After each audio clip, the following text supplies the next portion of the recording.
সম্প্রতি প্রাথমিক শিক্ষকদের সারপ্লাস ট্রান্সফারের প্রক্রিয়া শুরু হয়েছে। বিভিন্ন জেলা প্রাথমিক শিক্ষকদের সারপ্লাস যে ডেটা সেটা সংগ্রহ করছে। ইতিমধ্যে অলরেডি একটি জেলা যারা সারপ্লাস টিচার্স ট্রান্সফারের ডেটা সংগ্রহ করেছে এবং রেকমেন্ডেশনও করা হয়েছে, অর্থাৎ ট্রান্সফার অর্ডার দেওয়া হয়েছে।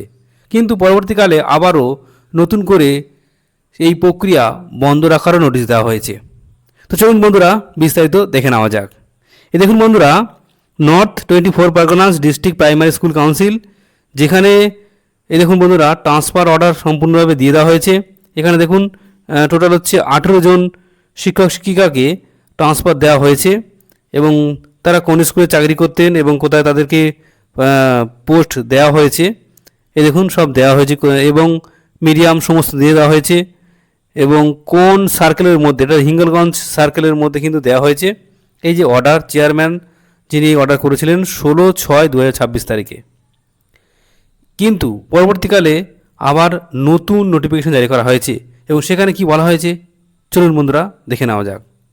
দেখুন বন্ধুরা, আবার 17 তারিখে দেখুন সঙ্গে সঙ্গে, অর্থাৎ 16 তারিখে অর্ডার হয়েছিল, 17 তারিখে আবার নতুন অর্ডার জারি করা হয়েছে এবং সেখানে বলা আছে chairman district primary school council কাদের উদ্দেশ্যে, to the sub inspector of school north 24 Pargana of all circle, যেখানে কি বলা হচ্ছে দেখুন postpone of teachers rationalisation process until further order, অর্থাৎ যতক্ষণ না পরবর্তী অর্ডার আসছে আপাতত এই প্রক্রিয়া স্থগিত থাকছে।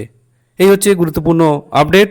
তবে এখনই বন্ধ করলে কী হবে, পরবর্তীকালে কিন্তু আবারও শুরু হবে এই প্রক্রিয়া এবং প্রত্যেকটা জেলায় যারা সারপ্লাস টিচার রয়েছেন তাদের ট্রান্সফার করা হবে পার্শ্ববর্তী সার্কেলে বা নিজের জেলার মধ্যে, অর্থাৎ ইন্টার ডিস্ট্রিক্ট ট্রান্সফার সম্পন্ন হবে।